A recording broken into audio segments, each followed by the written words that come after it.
ป๋องปักใหญ่นี่อันมาที่เรียนที่ให้ขนมนั่นบ่มีความสามารถกับที่ให้ใจเราแถวเพิ่นแต่ว่าสิถามคนมื้อนี้นายกเพิ่นก็มอบขนมมาให้ถุงปักใหญ่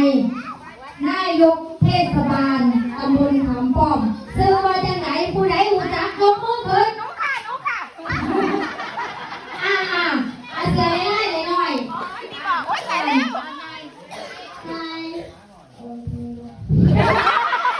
ก็ได้เอาให้โอกาสอีก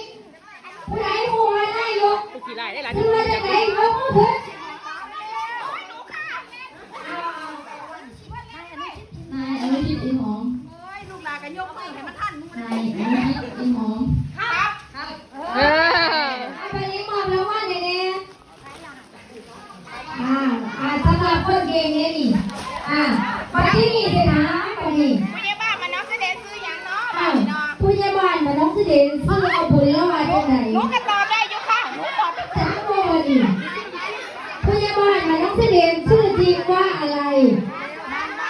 ลูกผู้ใหญ่บ้านก็ต้องมีจักรบ่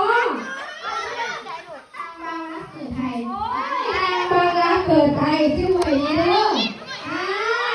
ได้รางวัลไปแล้วลูกผู้ใหญ่บ้านก็บ่ฮู้ว่าแม่ซื้อหยังบ่ติไม่ได้ยินนะไม่มันมาดังบ่ตั้งใจฟังใจงอยเอาอีกบัดนี้กำนันตำบลขามป้อมชื่อว่าอะไรนักเรียนรู้จักบ่เนาะบัดนี้กำนันตำบลขามป้อมชื่อว่าอะไรกิจกรรมวันเด็กประจำหมู่บ้านกิจกรรมวันเด็กประจำหมู่บ้านนะคะไปยังบ่หูการสุภาษรชื่ออะไรคะนายสงกรานต์สุภาสรก็เป็นอินหอมนะลูกแล้วก็ปลอบใจให้แล้วไงเราอยากได้ขนม1 ถุงค่ะอาจจะรู้ว่ากล้าแสดงออกเนาะแต่ที่ผู้ใดจะถามอย่างไง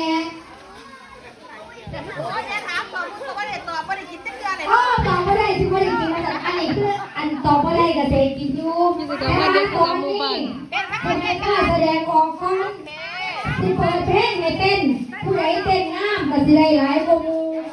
ผู้ใดเต้นน้อยๆก็สิได้น้อยๆผู้ใดวาดที่ล่าเก่งก็สิได้หลายงานนี้เป็นงานของเด็กๆแสดงออกให้มากให้เห็นนะคะก็ต้องอาย